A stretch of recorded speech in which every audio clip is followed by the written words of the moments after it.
I'm Chris Luca, and I'm here with Justin Snodeman and Eric Martin. Both play on SUNY Cortland men's lacrosse with me. They've been involved with athletics since when? Since you guys can remember, right? Mm-hmm. Ever since I could walk. And we all just watched that video about the coach who roughed up his player during the drill. And, we just watched it literally just before we started making this video. And, Eric, can you tell me your thoughts on what you thought about what's the first thing that came to your mind after viewing that video? First thing in that video is kind of shocking that a coach would do that to a player, especially in front of his whole team. The practice that he probably knew was videotaped. There's a difference, in my opinion, between good hard coaching, teaching about toughness and hard work, and an action like that is kind of unacceptable towards a younger student athlete, in my opinion. Yeah, no, I completely agree. Justin, do you have anything to add about this video? Yeah, I mean, obviously that's just over the line. There's really no room for that in athletics. The coach, an older man getting physical with a high schooler.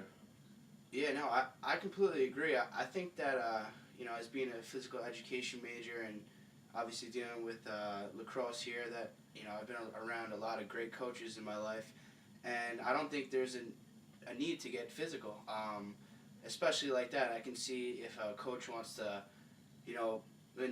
with our lacrosse, sometimes coach jumps in the drills, but, that's for demonstrative purposes and, to show, maybe to defense, someone up to give them a better look, but never have I seen something like that. I think it's completely out of line for a coach to, to hit someone like that.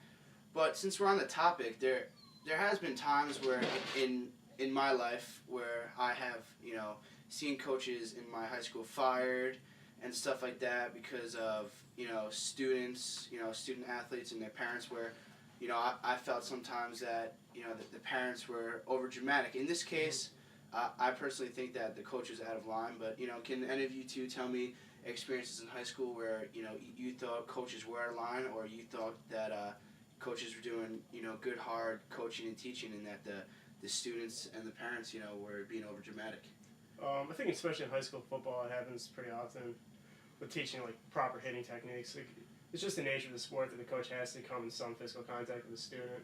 But just that video, he brings it beyond the point. At the same time, like there has to be a line where the students has to know that he's playing a sport and it's gonna be challenging. It's gonna be physically, mentally demanding. Yeah. And I think the coach's responsibilities during practice is simulate game situations so the student can be used to the situations when he does get to him in a game.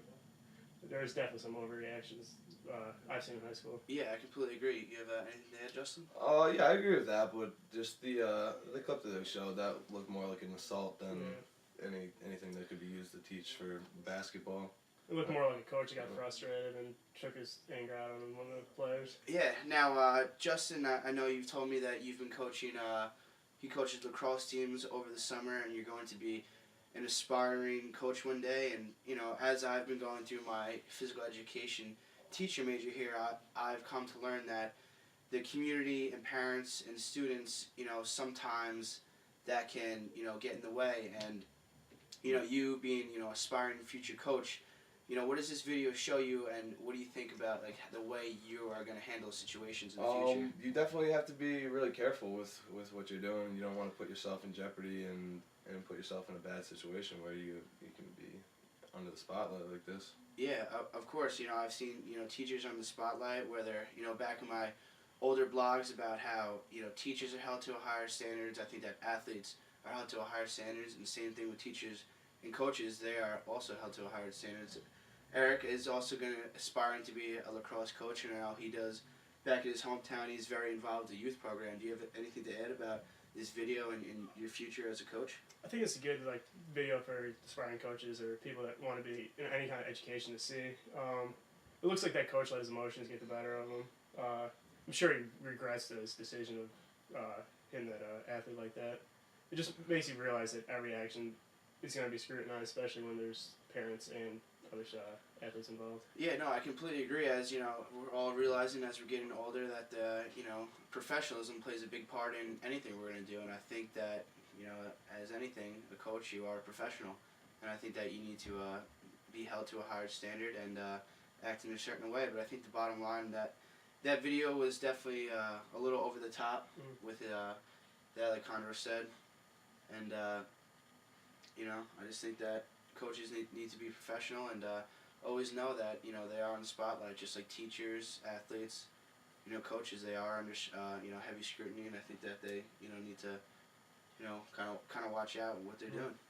Yeah, I completely agree. All right, thank you, Justin. Thanks, Chris. Eric. Chris, pleasure.